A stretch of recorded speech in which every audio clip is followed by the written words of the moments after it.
Oke, selamat siang anak-anak. Oke, gimana kabarnya hari ini? Baik. Oke, sebelum mulai, Bapak absen dulu ya. Ajeng, Andreas, Angelina Kim, Audrey, Bastanta, Deandra, Albert, Fabian, Gabriel, Hares, Laurentia, Margareta, Maria, Naomi. Sebelum kita mulai ke pembelajaran, kita akan review dulu ke materi sebelumnya. Materi sebelumnya itu kita mempelajari tentang sedikit bagaimana cara penggunaan AI. Ya kan, waktu itu kita kerjakan kelompok, itu kita mencari tahu bagaimana sih cara menggenerate gitu kan, menggunakan prompt. Nah, tapi dalam menggunakan AI itu sebenarnya ada etikanya atau tidak sih?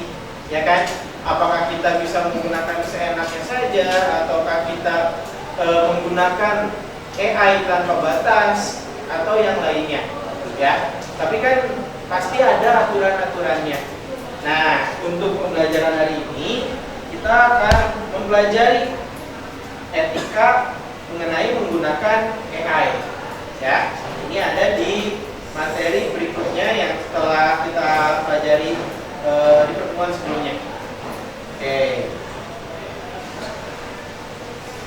Nah, ini kayak Bapak aja. Bapak menggunakan AI dalam membuat slideshow. Memang AI ini kita gunakan memudahkan kita, ya. Tapi memang hal ini bukan untuk mendapatkan hasil yang maksimal.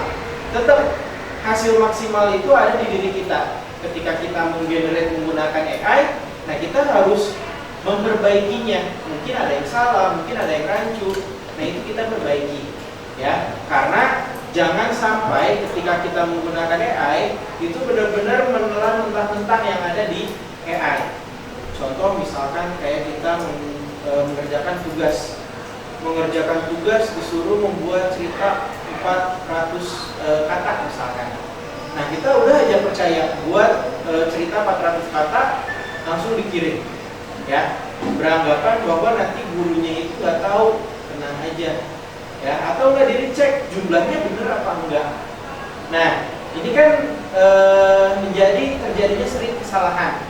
Nah, dari itu kita harus mengeceknya. Ketika kalian menggunakan AI, kita cek dulu sudah benar atau belum, ya. 400 benar nggak nih 400? Ceknya gimana Pak? Dihitung satu-satu? Enggak. Kalian cukup copy, pindahkan ke Word. Nanti dihitung sendiri ada berapa kalimat, ya. Nah, ada berapa kata. Atau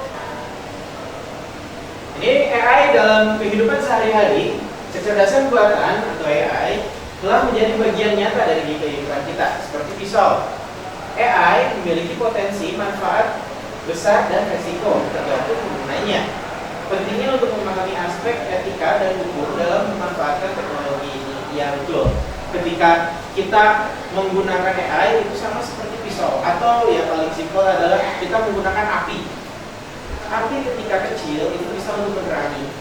Ketika lebih besar dia itu bisa menghangatkan. Ya, ketika sangat besar itu bisa membahayakan diri kita sendiri. Tergantung dari penggunaannya. Sama seperti AI.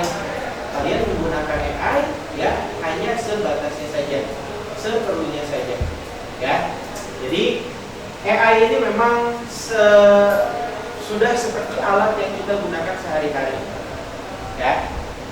Oke, ini ada sedikit video. Kita perlu tahu kriteria apa yang dipakai. Selanjutnya, ada masalah manipulasi psikologis. AI di media sosial seringkali dirancang untuk membuat kita terus-terusan melihat layar. Ini bisa bikin kita ketagihan dan mengganggu kesehatan mental kita. Bayangkan, algoritma yang tahu kelemahan kita dan terus-menerus memberikan konten yang bikin kita betah berlama-lama di media sosial. Ini perlu kita sadari dan kendalikan. Kemudian ada ketidaksetaraan akses. Tidak semua orang atau negara punya akses yang sama ke teknologi AI. Ini bisa memperlebar jurang antara yang kaya dan yang miskin. Jadi, penting untuk memastikan semua orang bisa menikmati manfaat AI, bukan hanya segelintir orang saja. Kita juga harus memikirkan tentang bagaimana AI bisa berdampak pada pekerjaan kita. Ada kekhawatiran bahwa AI akan menggantikan banyak pekerjaan yang saat ini dilakukan oleh manusia. Ini bisa menciptakan pengangguran dan ketidakstabilan ekonomi. Tapi di sisi lain, AI juga bisa menciptakan pekerjaan baru dan meningkatkan produktivitas. Oleh karena itu, penting bagi kita untuk terus belajar dan beradaptasi dengan perubahan teknologi ini. Selain itu, kita perlu mempertimbangkan bias yang mungkin ada dalam sistem AI. AI belajar dari data yang diberikan padanya, dan jika data tersebut mengandung bias, AI juga akan menghasilkan keputusan yang bias. Misalnya, jika data pelatihan AI lebih banyak berasal dari satu kelompok etnis, maka keputusan yang diambil bisa tidak adil bagi kelompok etnis lainnya. Oleh karena itu, kita harus memastikan bahwa data yang digunakan untuk melatih AI adalah beragam dan representatif. Jangan lupa juga tentang dampak lingkungan dari AI. Melatih model AI yang besar membutuhkan banyak energi yang bisa berdampak pada lingkungan. Kita harus mencari cara untuk membuat AI lebih efisien dan ramah lingkungan. Akhirnya, mari kita bicara tentang kolaborasi. Tidak hanya pengembang dan pemerintah yang harus terlibat dalam diskusi tentang etika AI, tetapi juga positif maupun negatif bagi kita. Bahkan nggak hanya untuk kita, tapi untuk lingkungan pun berpengaruh. Walaupun memang kita melihat AI ini kan nggak kelihatan, hanya sebuah teknologi, ya kan? Nah, tapi dalam lingkungan itu sangat berdampak. Dampaknya di mana? Dalam pemanasan global dan penggunaan energi yang berlebihan. Kalau kalian tahu komputer itu kan menghasilkan panas, ya. Kayak kalian praktek di lab, praktek selama 6 jam, itu pasti kerasa panas kaki kalian. Karena membantu menggunakan AC saja jadi dingin. Nah, komputer yang digunakan oleh AI itu sangat besar dan butuh pendinginan yang sangat tinggi, sehingga membutuhkan energi yang besar pula. Satu generasi AI itu energinya sangat banyak yang digunakan, ya. Itu untuk dampak dalam lingkungan. Kalau untuk dampak untuk diri sendiri tadi ada beberapa yang dibahas. Salah satu contoh yang paling menonjol itu adalah privasi, ya. AI bisa mengambil data kalian, entah itu wajah, entah itu suara, ya, itu bisa mereka ambil. Kayak tadi, video tadi, suaranya itu dibuat menggunakan AI, tapi kita nggak tahu suara itu suara siapa, ya kan? Kita nggak tahu orangnya itu kayak gimana. Tapi yang kita dengarkan ini adalah suara seseorang. Beda dengan suara Vocaloid. Kalian tahu Vocaloid yang penyanyi dari Jepang, tapi dia itu sebuah suara digital, ya, namanya adalah Vocaloid. Nah, itu beda dengan suara AI seperti ini, ya. Jadi untuk data-data kalian itu kalau tidak dijaga dengan baik, maka bisa tersebar dimanapun, yaitu untuk bagi orang-orang yang mengambil keuntungan negatif dari menggunakan AI, ya. Ada lagi tadi pembahasan tentang ketika kita menggunakan media sosial, itu kalian sadar gak sih kalau yang muncul di layar kalian itu adalah yang kalian cari, ya. Tanpa kalian sebutkan, tanpa kalian ketikkan, itu AI bisa mengetahui apa yang kalian paling sukai di media sosial untuk dilihat. Kayak misalkan kalian melihat tentang, untuk yang laki-laki misalkan melihat tentang motor, ya. Nanti dia akan membuat algoritma, oh si pengguna ini suka melihat motor. Kalau melihat motor, durasi waktunya itu sekian detik. Tapi kalau melihat konten yang lain, dia itu hanya dilewat kayak gitu, ya. Nah, itu dia akan membuat algoritmanya. Jadi setiap apapun yang kalian lihat itu dia akan menyimpannya dan dirubah menjadi algoritma dan dicarikan video-video apa saja yang masuk ke dalam media sosial kalian. Selain itu, berikutnya.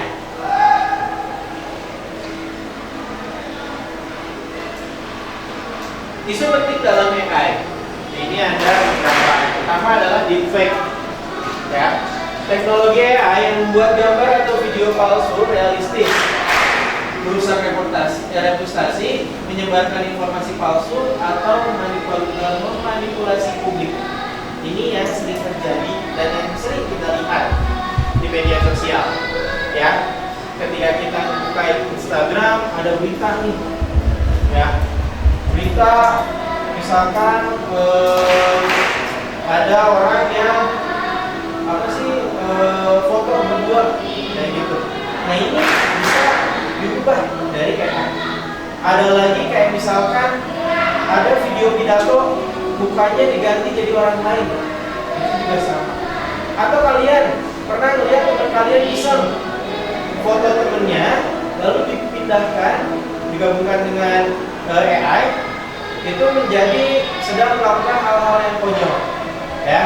Itu bisa sekarang dilakukan dan kita harus hati-hati dengan hal tersebut. Lalu yang berikutnya adalah bias dalam AI. Bias ini itu dia menjadi tidak jelas antara benar dan salah, ya. Sedangkan kita dalam mencari informasi itu harus memastikan informasi ini benar atau salah.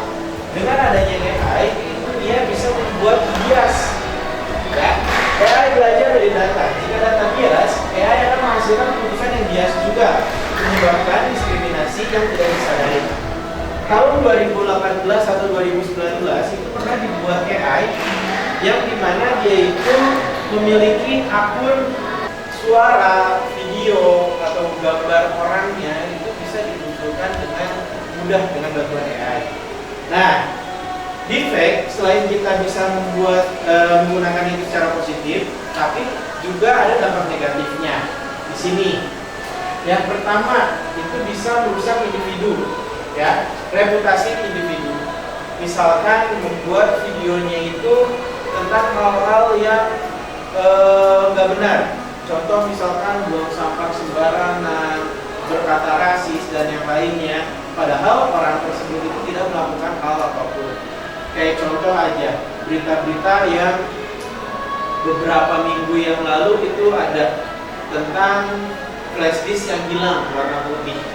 Langsung kesebar videonya, ada ini link-linknya, ya. Nah, itu kan kalian harus hati-hati, ya. Kadang ada orang yang mencari kesempatan, membuka linknya, kalian penasaran, buka linknya, diklik. Yang akhirnya adalah data pribadi kalian dicuri semua. Ya, jadi hati-hati. Ya. Lalu menyebarkan informasi palsu tadi digunakan untuk terapkan hukum dan regulasi untuk melindungi hak pengguna.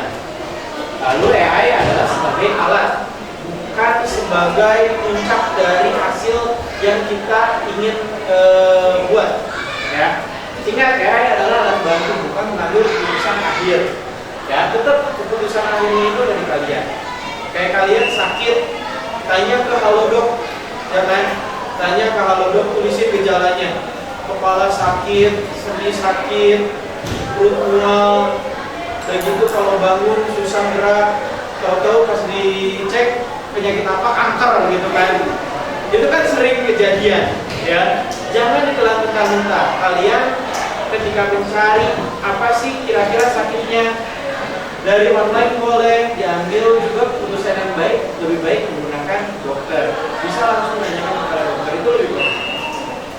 Jadi bisa tahu lebih jelas. Oke, berikutnya literasi digital dan evaluasi konten AI. Di era digital, kemampuan menilai informasi sangat penting, terutama untuk konten buatan AI. Yang pertama adalah lateral reading, cek kebenaran informasi dengan membuka sumber lain secara paralel. Jangan langsung percaya pada satu website. Jadi ketika kalian mendapatkan informasi di Instagram dan yang lainnya, kita udah tahu nih ini menggunakan AI. Tapi benar gak ya? Nah, cari informasi di media lain. Ya, di berita ini tentang apa? Nanti di tempat yang lain benar gak nih? Di tempat yang lain benar gak nih? Oh, kita ada 4 kasus yang berbeda. Dan masing-masing itu memiliki materi yang berbeda juga. Ada yang profesi etika AI, ada yang kasus konten literasi, ada yang defect dan yang lainnya. Silahkan kalian diskusikan, kalian cari literasi di website atau bisa menggunakan AI juga untuk membantu menjawab pekerjaan ini. Oke ya.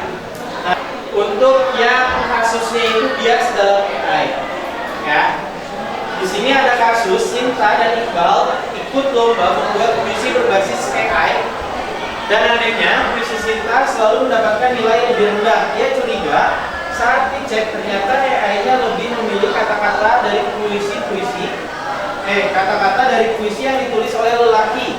Karena data latihannya memang kebanyakan dari tulis pria.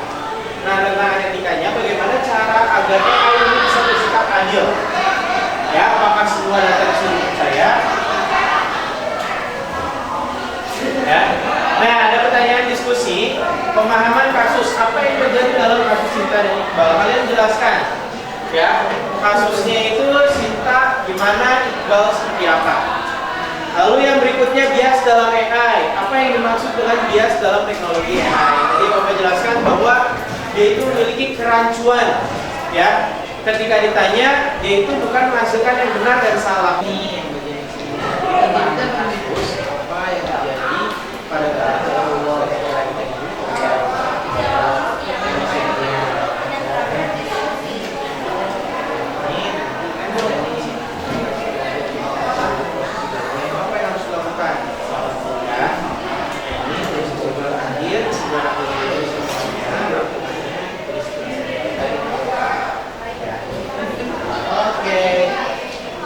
kalau cukup satu ya udah. Silakan kalian kerjakan, ya. Boleh mencari literasi atau informasi dari internet.